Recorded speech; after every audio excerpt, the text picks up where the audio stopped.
Welcome to a new live video, and as you can see, I'm right in front of the Mapei Stadium in Reggio Emilia, where I've covered Italy-Moldova 2-0. Good result, performance, so and so. I'm joined by Giancarlo Rinaldi, writer of Football Italia. I've actually already received a piece from tomorrow morning from Giancarlo, which we're going to spoil later on. Gian, what was your view on the game? It wasn't great, was it? It was pretty disappointing, really. I thought I was hoping for a big bounce back from Norway. I was hoping to see that they would be a lot better. You know, there would be a reaction, I suppose. But it was pretty flat. First and second half, he made 5 changes, but it didn't really. You know, I was worried by the number of chances that Moldova created was surprising for a team that's ranked, 134th in the world. Donnarumma had quite a lot to do, which was, a bit of a worry against a team that's as lowly ranked as that. So, it was a bit of a flat farewell for Spalletti.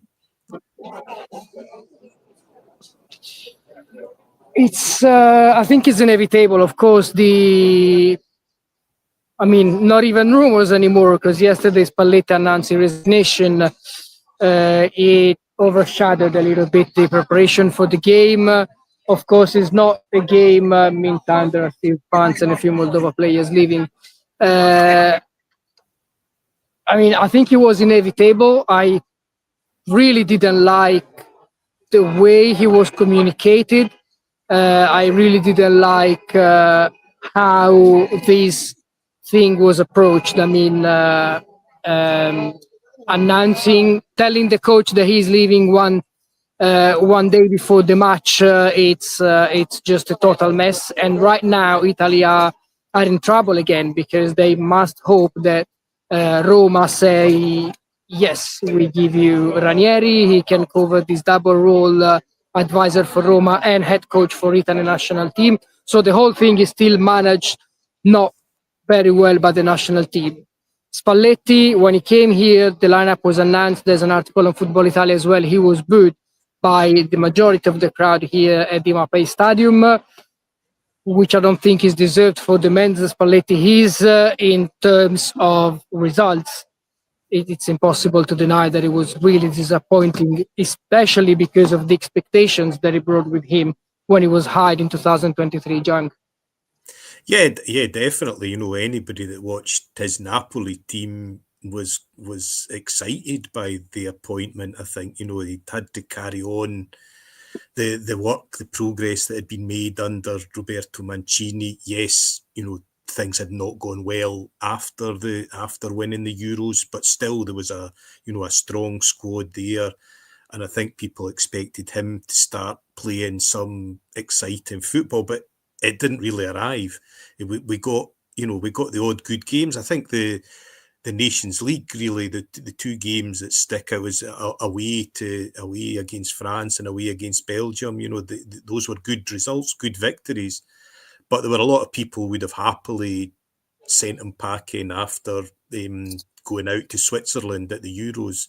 And I think, they've probably been vindicated now. And it was unfortunate. He said this game was overshadowed by him going. But I think the game before, the Norway game, was really a bit overshadowed by whether Francesco Acerbi was going to join the squad or not. That really cast a shadow, and it felt a bit desperate at the time. He had already said, we don't need a player who's as old as that, and then he wanted him, and then we didn't get him. So it really was, it was very chaotic. And as you said, though, I do feel some sympathy, because to know that you're, to turn up to do a job that you're not going to have by the end of the game, that's really difficult. I thought he handled himself with real dignity. He can be quite a difficult character, but he handled that pretty well, I thought. But it was a difficult situation, even for the players. You're there playing for somebody won't be there come come the morning, but come September when the next qualification games come around. But overall, I think it was just over 50% win rate, which is okay, but it's not great.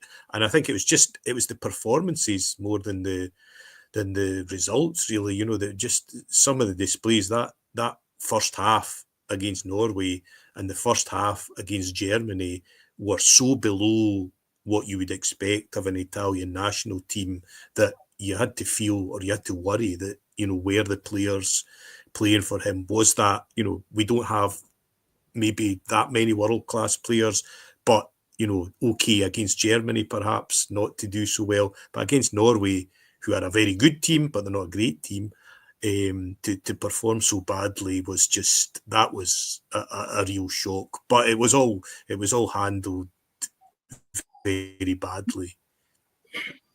One thing I didn't really like was that you mentioned the Acerbi riff. I mean, everything under Spalletti seems to get really, really personal. There was this issue with Acerbi.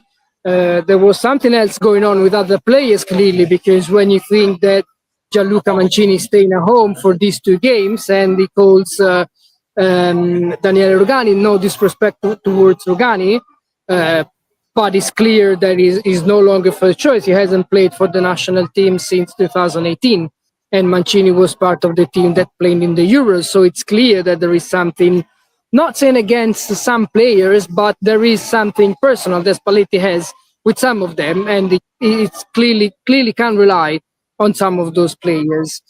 Even the way he left was something very personal, because he was informed that he would have been sacked, and he said, all right, we communicated.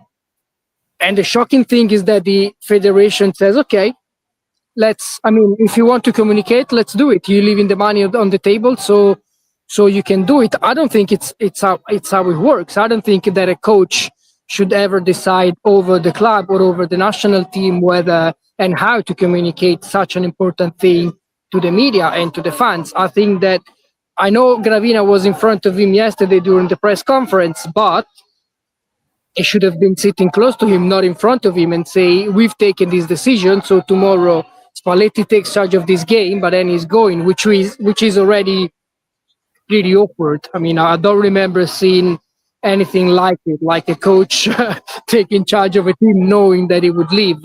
So, I mean, it's been very, very personal for every decision made by Spalletti, every decision taken by Spalletti, and the management of the players on and off the pitch has been really disappointing for Spalletti. Again, it's a decision that had to be taken.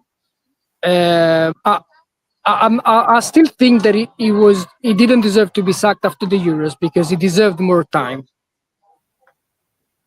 But it's a decision that had to be made and probably communicated tomorrow rather than on Sunday, because Italy didn't make a good impression. And of course now it's not even a race against the clock, but it's almost an embarrassing situation to try to convince a coach who is no longer a coach and who has a different role at another club.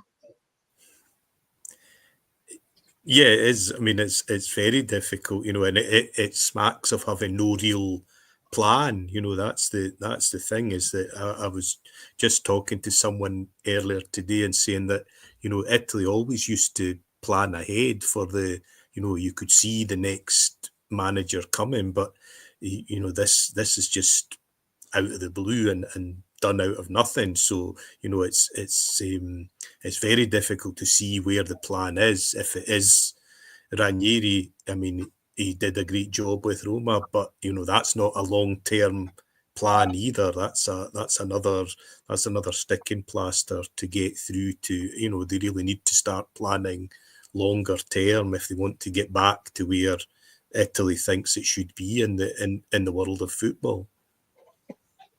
Yeah, and don't get me wrong. I think, I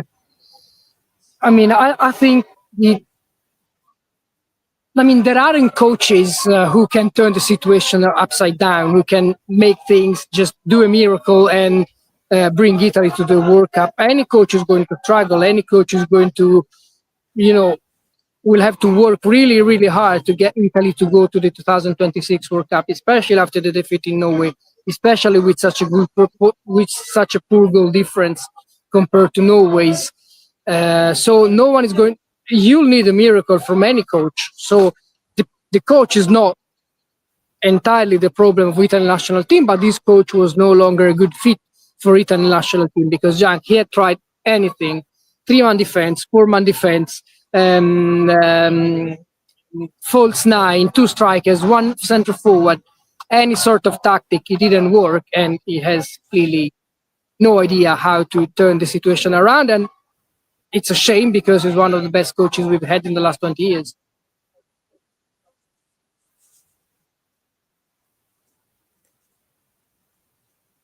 Yeah, no, it did feel like he was clutching at straws by the end. Really, it did feel that he was trying anything that he could to come up with a winning formula, and it didn't.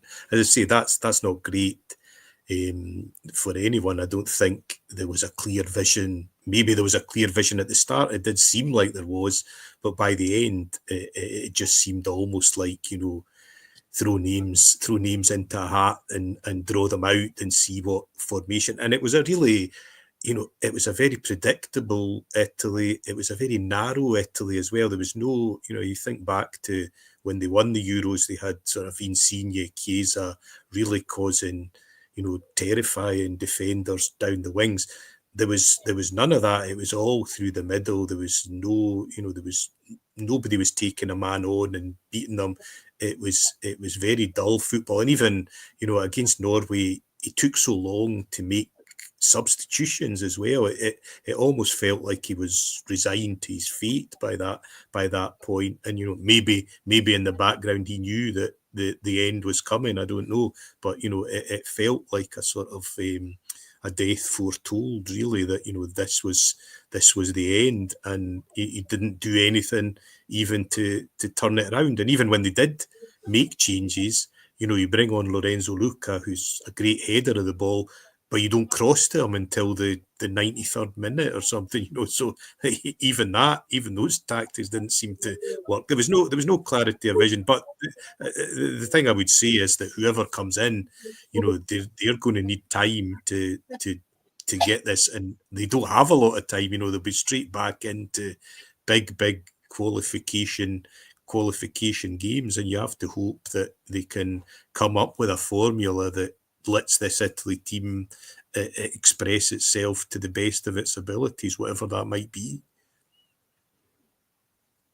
And Jan, talking about, you mentioned Chiesa, you mentioned the wingers, you mentioned a little bit of, attacking unpredictability, which we clearly lacked, at least surely in the last couple of games, but even the games against Germany were so both in San Siro and in Germany, especially the second half, especially the first half. Orsolini assist tonight. He replaced Di Marco during the halftime break. Do you think there's a little bit of regret from Spalletti in not using some of these attacking wingers? Orsolini has been the best Italy scorer in the last 2 years. He's not a centre forward. He's not an attacking midfielder. He's an attacking winger playing for Bologna. We know Italiano threes with attacking wingers. He's one that, attacking wingers always do really, really well with Italiano, first at Bologna, first at Fiorentina, now at Bologna. Do you think there is a little bit of regret of not using a little bit more of these tactical solution, even with the 3-5-2? We know wingers in a 3-5-2 have a very specific role, attacking and defending at the same time.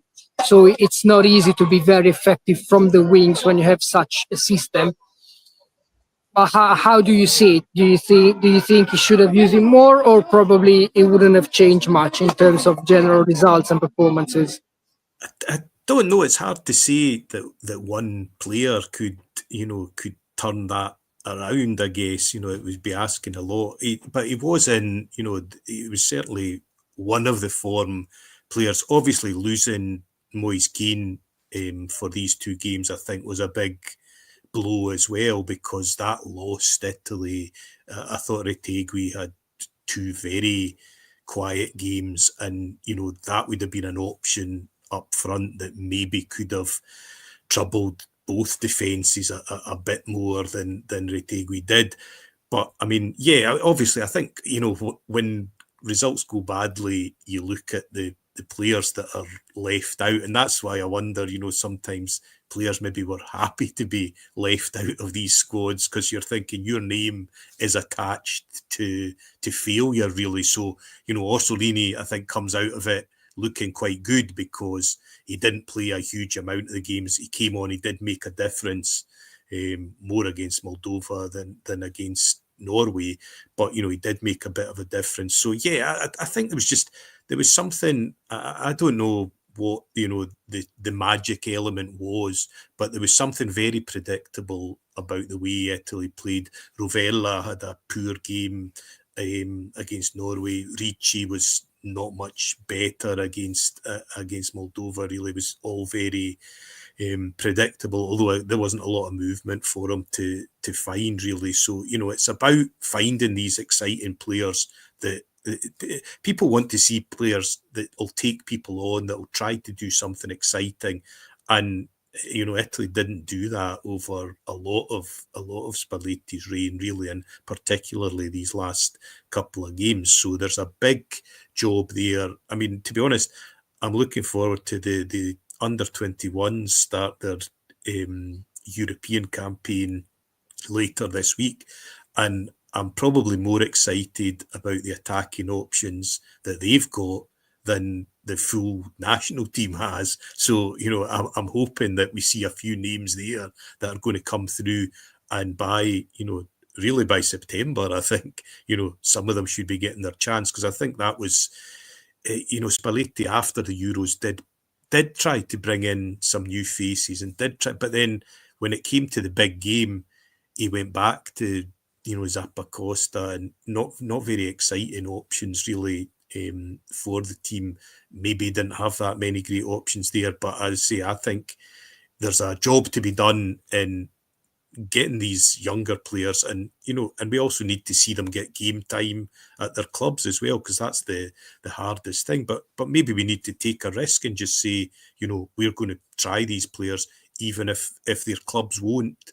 We're willing to take the risk, because otherwise they've been a very difficult watch in the last few games. Yeah, the other two teams in the Group I with Italy, Norway, and Moldova are Estonia and Israel. Israel, it's actually a team that we faced pretty recently, because it was in the same group of the National League group phase. Yeah,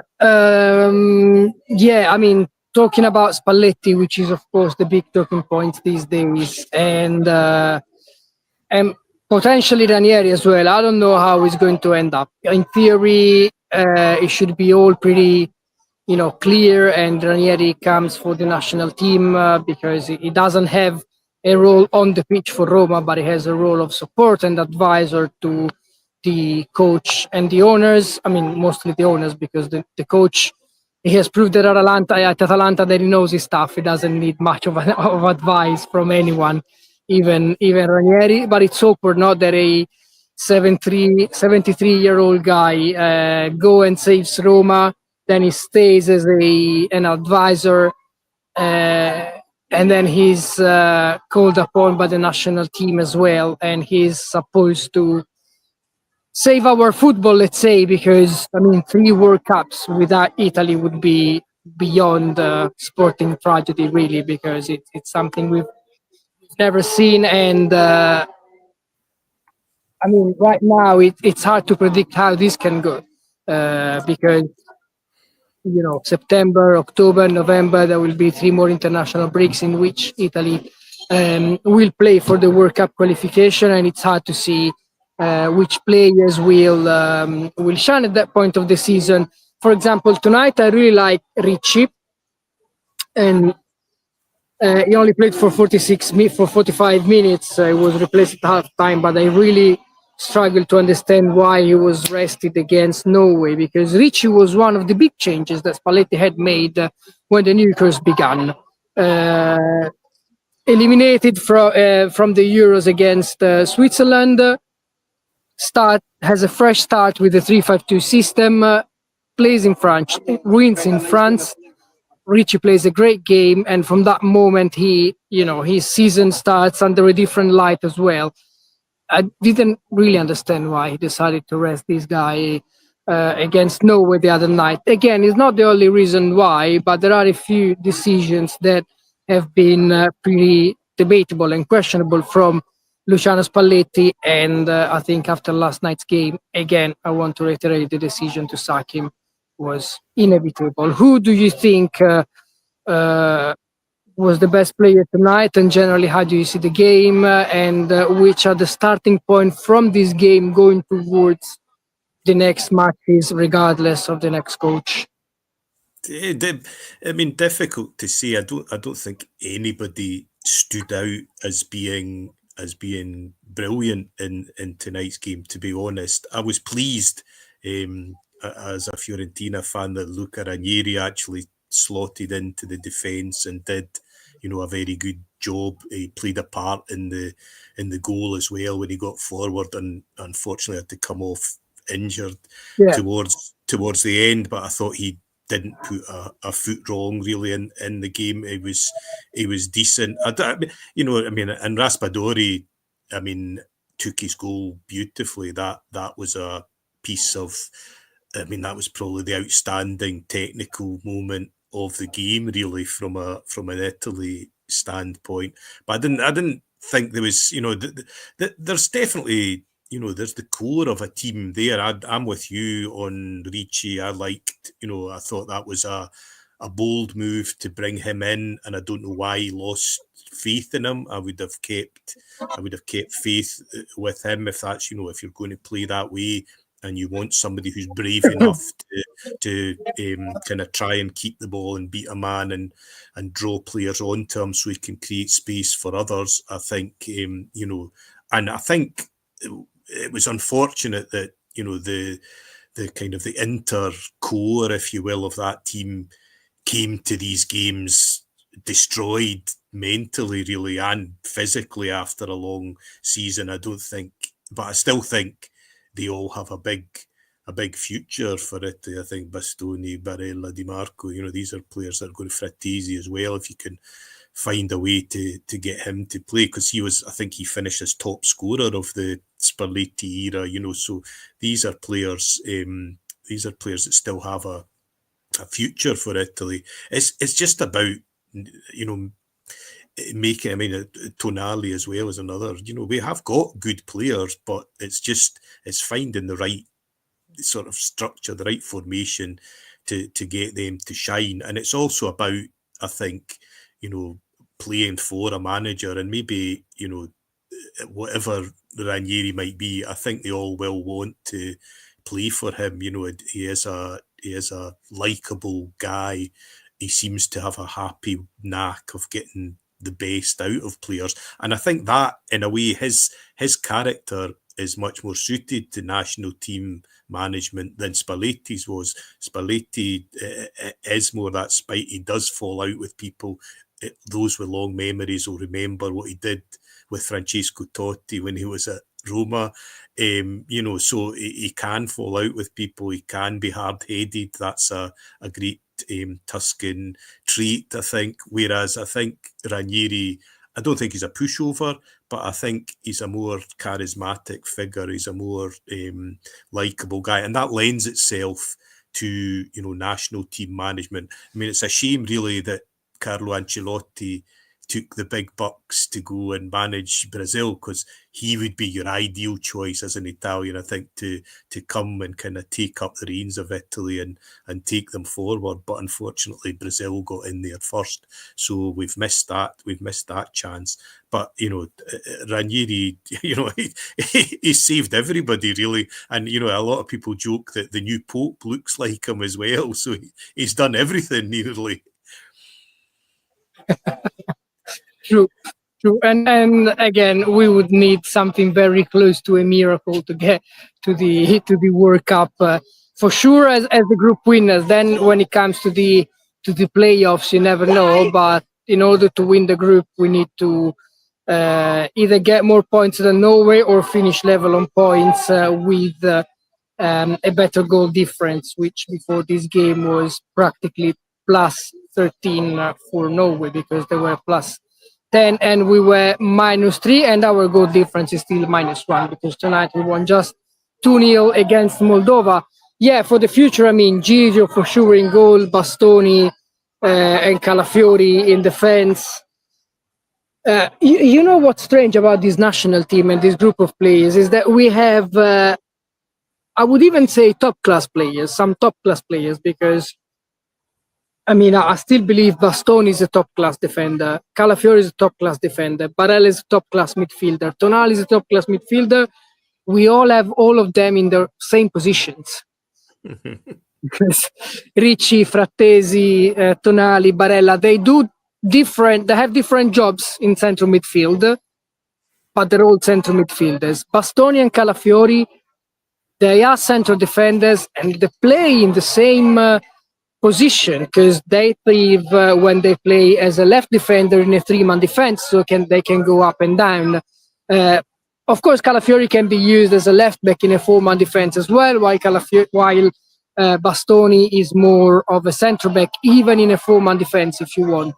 But we all have these players, top-class players as well, in the same position, and this will make it tricky for any coach to find the right adjustment. But what it matters is to have quality, and I still believe this team has more quality than what they have showed under Luciano Spalletti. And it's a shame to say this, because Spalletti is one of those coaches who has used the talent better than anyone else in Italy in the last 15-20 years. No other coach has been as good as Spalletti to recognize the talent and to enhance this talent and to make it available for the team. And in here it wasn't possible because, as you said, probably it is really true that he's one coach that likes to go to the pitch and train and work on his methods and work on his tactics day by day, and he's not somebody who can just go there and just coach the team for 2 or 3 days or 4 or 5 days once in a while. This is not the case for Spalletti, unfortunately. And for the attack, we have good prospects. I mean, Luca is the third choice right now. He scored 12 goals in Serie A this season. I really hope, and I'm sure you hope it too, that Kane doesn't leave Fiorentina. Moise Kean. Absolutely. He has a 52 million clause valid from July 1 to July 15. A lot of rumors right now. He's not one of the most top strikers. It's mostly going in other directions, Osimhen, Gyökeres, and all these kind of players. But he's one of the names to keep an eye on, obviously, especially in the first 2 weeks of July. But I really think, regardless of the next Fiorentina coach, he must stay at Fiorentina, because he needs to have regular playing time and he needs to build on this positive season to hopefully get to the World Cup. And if it's not World Cup, at least let it be the World Cup qualifiers and be, I think he has the potential to be the main striker for the Azzurri. Definitely. And you're right. I mean, it would be a shame. He's just at the point of his career now where he needs that consistency of football. And, another move, it could work out. I mean, there's bound to be, he scored a lot of goals this season. He scored a lot of good goals. So there's bound to be teams having a look. But it doesn't always work out so well, leaving not just Fiorentina, but leaving any kind of middle tier side to go to, to follow the big money. Ask Joshua Zirkzee, ask Rasmus Højlund, ask all these, but there's plenty of players leave for the, to the big club in inverted commas, but it doesn't always work out. Whereas, at the moment, he's the undisputed leader of Fiorentina's attack.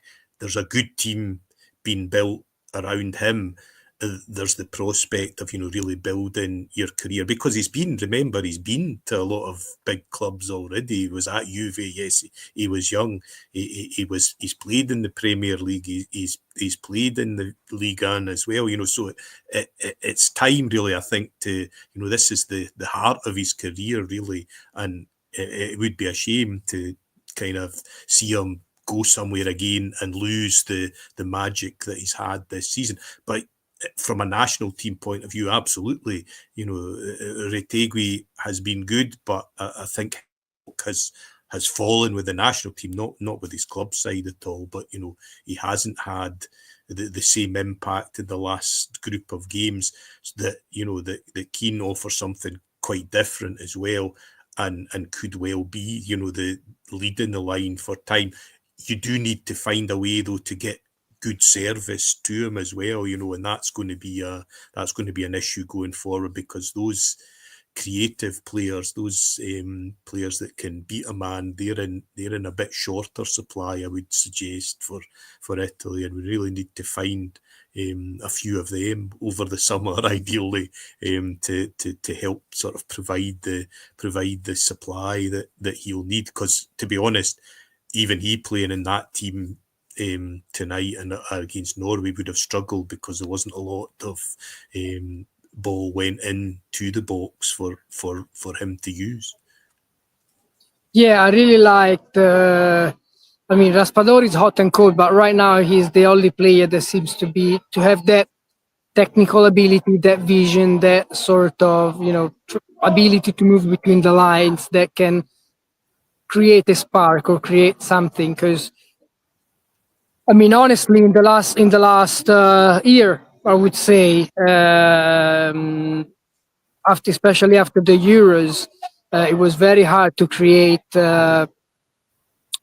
something interesting from the wings, because unless the wings were fully fit or in a very good shape, like it happened against France away this past September, crossfield passes between Di Marco and Cambiaso, play quick and good football, but you can just do it when both the wing backs are really, really fit. I still think this team needs. It's hard to find the balance, because on the one hand they would need attacking wingers. I think we have good attacking wingers, but not top class attacking wingers, unless a certain Federico Chiesa comes back to his old good shape, and that can be a top class player. But Orsolini is a very good winger, but is not top class. Politano is a very good winger, but is not top class. We lack that kind of player that creates chances for the others. Even Raspadori is a very good player, is a very good striker, but is not top class.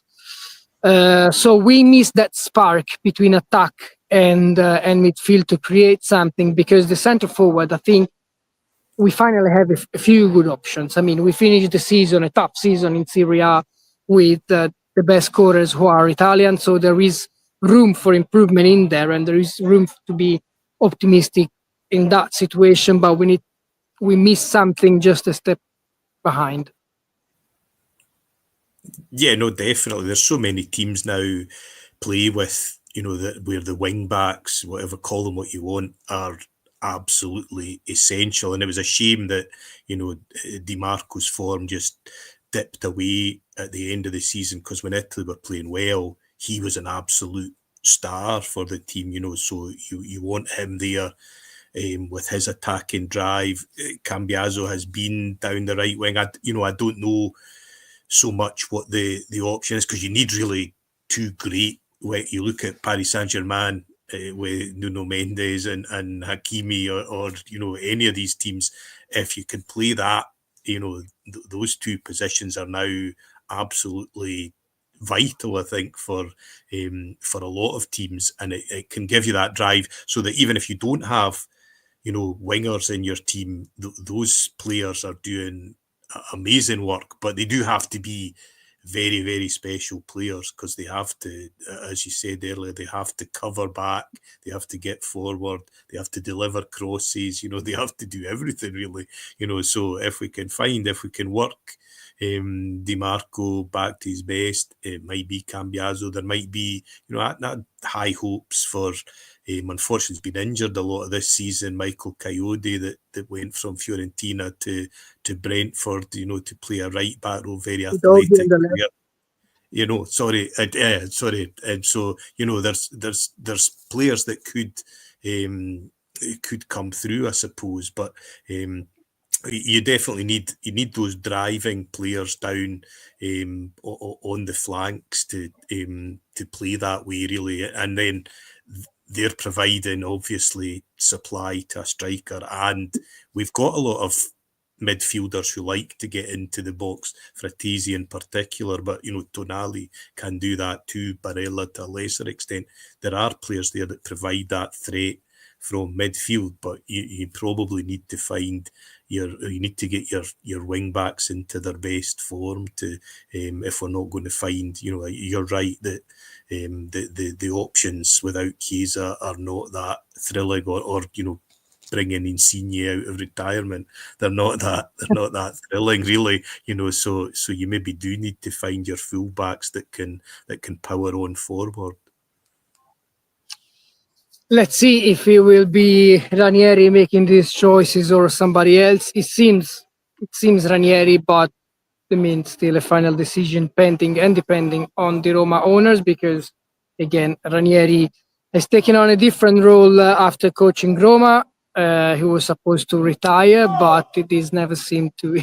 This retirement never ends for Ranieri. So, from Roma advisor to perhaps Italy national team coach, possibly doing the same, do both jobs at the same time. So let's see how this will develop. As things stand, he's the leading candidate to replace Spalletti, who just took charge of his last game as Italy national team coach here at the Mapei Stadium, 2-0 against Moldova, first 3 points in the World Cup qualifiers. Jank, super, thank you very much for joining me here to break down all Italy things, because there's so much to do. Wish we could talk for another couple of days here for all the things that happen these days around Italy. Thank you very much.